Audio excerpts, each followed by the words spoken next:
నానా?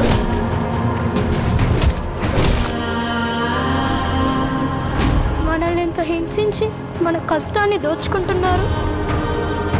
ప్రతివాడిని వాడి పైవాడు దోచుకుంటాడు.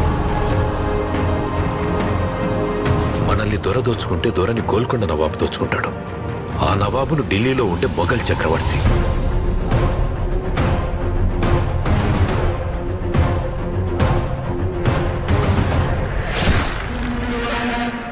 మన పైనున్న ఈ దొంగలందరినీ దోచుకోవడానికి ఆ భగవంతుడు ఖచ్చితంగా ఒకరిని పంపిస్తాడు.